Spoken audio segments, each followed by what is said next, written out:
हो गई। ठीक है, और पूरे जो उम्मीद है कि आप उनकी मदद करें। ठीक है, अपना नंबर दे दो।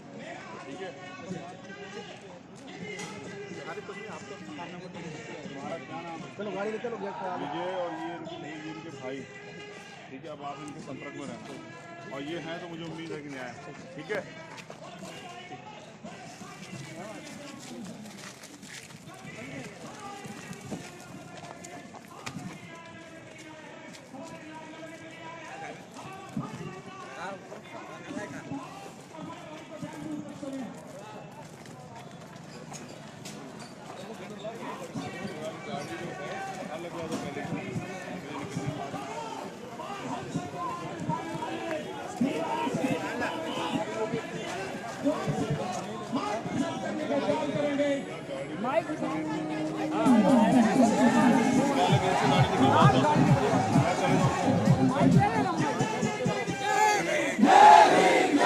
कहाँ यार, क्या तरीका है ये?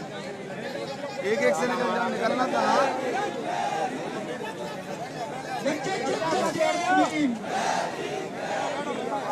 अरे बैठ जाओ, धक्का मुक्की मत करो भैया।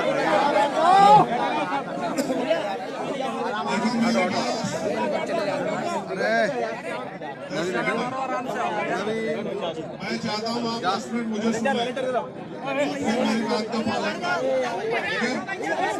अपनी बात रखूं। तुम लोग यार खुद बोलेंगे। आज हम जिस घटना के लिए आए हैं, हमारे ऊपर तुम लोग खुद देखे अंदर तो पूरे बैठे हुए हैं यार। चुप होना पड़ेगा वरना आवाज नहीं आएगी।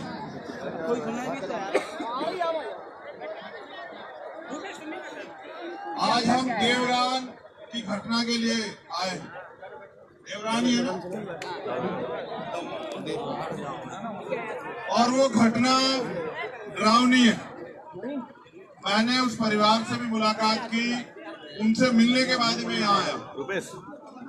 मैंने जब उनको सुना तो मुझे एहसास हुआ कि वो किस डर में है, क्या उनके साथ हालात है। और फिर मैंने यहाँ के जो जिलाधिकारी हैं, मैंने उनसे बात की।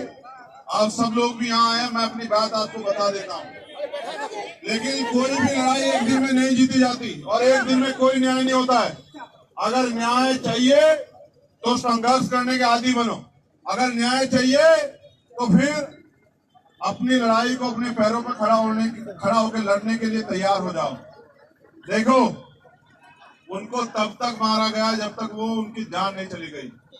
आज वो परिवार किससे उम्मीद करे न्याय की? आप बताओ। क्या उनके पास कोई नेता, विधायक, एमपी, मुख्यमंत्री है? शासन प्रशासन के लोगों की कार्रवाई से संतुष्ट नहीं। अगर उनकी कोई आखिरी उम्मीद है तो वो आप सब लोग हैं जो अपना काम छोड़ के, समय छोड़ के, अपने साधन से आज तमाम तरह की परेशानियां उठा के यहाँ आए। क्या आप आगे भी उनकी लड़ाई को मजबूत करने के लिए आने के लिए तैयार हो? तो मैं जो मांगे हमने वहां रखी है, मैं वो मांगे और पहली जो घटनाएं, 8 घटनाएं यहाँ हुई है, वो भी आपके सामने बता देता हूँ। 8 अक्टूबर को रनहे गांव में हमला किया गया। 11 अक्टूबर को राजा पटना में सुरेंद्र अहिरवार को पेड़ पर फांसी के फंदे से लटका दिया गया। ग्राम दसोड़ा में रामकिशन अहिरवार को मजदूरी के पैसे मांगने पर दबंगों ने कुल्हाड़ी से काट दिया। केदू खेड़ा थाना क्षेत्र में बमहोरी पाजी गांव में दलित परिवार पर इसलिए हमला किया गया क्योंकि 2 नाबालिग बच्चों ने पीने के पानी को छू लिया था। इस घटना में पूरे परिवार के साथ मारपीट की गई। 5 सदस्यों को अस्पताल में भर्ती कराया गया।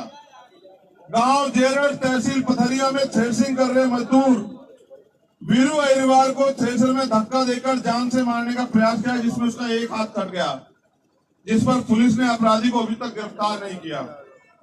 ग्राम बरवासा में कल रात 7:30 बजे राजकुमार अहिरवार को गोली मार दी गई। उनके परिवार के 2 अन्य लोगों को घायल कर दिया गया। एक आरोपी गिरफ्तार हुआ, बाकी 4 आरोपी, अभी 3 आरोपी गिरफ्तार नहीं हुए। करसी उपज मंडी में दबंगों द्वारा किसान के साथ मारपीट। और ये सारी घटनाएं दमोह में हुई। दमोह के अधिकारी कर्मचारी कुछ तो अच्छे जो मुझे मिले, नहीं कुछ ऐसे हैं जो सरकार के इशारे पे हाथ धर के बैठे हैं। और मैं ये समझता हूं कि उनके हाथ पे हाथ रखने से अपराधियों का संरक्षण और अपराधियों के हौसले बढ़ रहे हैं। कल आने वाले समय में ये अपराध आपके साथ भी हो सकता है। तो जो देवराना प्रकरण है और ये जो अन्य प्रकरण है, इनमें हमने मांगे रखी हैं और ये मांगे मैं समझता हूं कि आप सब लोगों की मांगे हैं कि सबसे पहले तो जो बाकी आरोपी हैं उनको एफआईआर में नामजद करके उनको जेल भेजा जाए। दूसरी, पीड़ित परिवार को 5 करोड़ रुपए का मुआवजा देके आर्थिक जो है मुआवजा सरकार उनको दे। मैं अपनी बात को रोकते हुए कह रहा हूं कि तालियां बजाने से और किसी को गालियां देने से काम नहीं चलेगा। सड़क पे आके संघर्ष करने के लिए तैयार हो जाइए। और अगर आप ऐसे नालायक लोगों को यहाँ विधायक चुनोगे तो फिर आपका इलाज यही होगा। अब आप देख लेना मेरी बात। आपकी एक एक गलती आपकी आने वाली पीढ़ियों को उनकी कमर तोड़ देगी। आप ऐसे नालायक लोगों को अगर विधायक बना के भेजोगे तो आपके बच्चों के साथ ये अन्याय अत्याचार होगा। ये फैसला भी करना आज आप कि आपको किसको ताकत देनी है। तीसरी मांग ये है कि मृतक मानक अहिरवार की पत्नी को शासकीय नौकरी प्रदान की जाए। चौथी मांग ये है कि परिवार को 5 एकड़ कृषि भूमि प्रदान की जाए। पांचवी मांग ये है कि पीड़ित परिवार को आत्मरक्षा हेतु सशस्त्र लाइसेंस जो है हथियार उपलब्ध कराया जाए। छठी मांग ये है कि पीड़ित परिवार के आंगन में जो बना हुआ है आरोपियों का अवैध मकान उसको हटाया जाए। सातवीं मांग ये है कि मृतक मानक अहिरवार के सभी बच्चों को की पूर्ण शिक्षा की जिम्मेदारी जो पढ़ाई करना चाहते जब तक बड़े नहीं होते, ये सरकार को प्रशासन के लोगों को उठानी चाहिए कि उनको निःशुल्क और अच्छी शिक्षा जो है मिले। और घायल महेश अहिरवार जो मृतक मानक अहिरवार के छोटे भाई हैं, उनका निःशुल्क और उचित इलाज कराया जाए, उनकी जान को सुरक्षित किया जाए, सुरक्षा का माहौल उन्हें दिया जाए। और इस पूरे मामले को फास्ट ट्रैक कोर्ट में चलाकर आरोपियों को सख्त से सख्त कार्रवाई उनके ऊपर की जाए, सजा दिलाई जाए।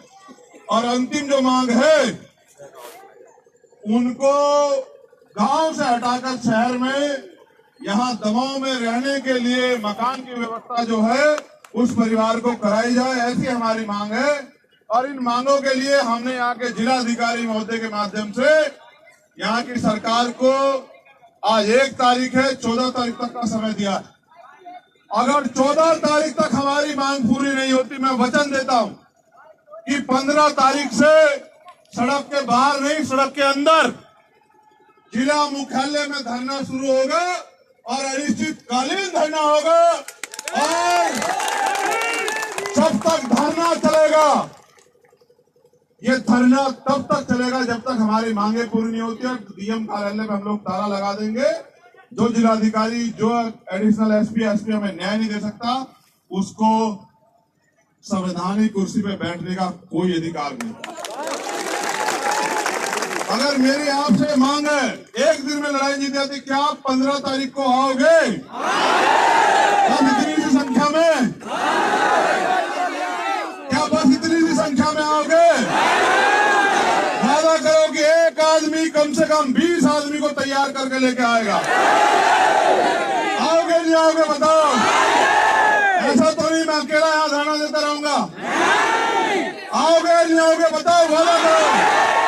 तो फिर याद रखो कि आपका ऐलान के आगे मुख्यमंत्री भी झुकेंगे और आपकी मांगे पूरी होगी, वरना 15 तारीख की रोटी इसी जिला मुख्यालय में खाई जाएंगी। मेरा आपसे वादा। एक अनुरोध आखिरी मेरा आपसे और है, आप क्योंकि न्याय की लड़ाई लड़ने आए, आपको संविधान का ज्यादा पालन करना है। पूरी जिम्मेदारी से अपने साधन का प्रयोग करते हुए आप जाएं और अपने घर पहुंचे और अगले आदेश का इंतजार करें। तैयारी करके रखें। अगर हमारी मांगे पूरी होती है तो भी 15 तारीख को यहाँ आएंगे, और अगर नहीं होती तो भी आएंगे। अगर पूरी हुई तो इनका धन्यवाद करने आएंगे, और अगर नहीं पूरी हुई तो आंदोलन करने आएंगे। ये वादा भी मैं आपसे कर रहा हूँ। लेकिन अभी आपको घर जाना है जिम्मेदारी से, और आज से काम पे लग जाना है। 15 तारीख तक सारे मामलों में न्याय हो, इसलिए आपको अपने समाज को तैयार करना है और एक बड़ी संख्या में, लाखों की संख्या में जिला मुख्यालय पे आना। और मेरा आपसे निवेदन है कि अगर आप रास्ता बना दो तो मैं चला जाऊं, क्योंकि मुझे, आप जानते हैं, मेरे साथ समय की कमी है। रास्ता दे दो बस। और आपको भी पूरी जिम्मेदारी से अनुशासन में रहते हुए घर जाना है, ठीक है।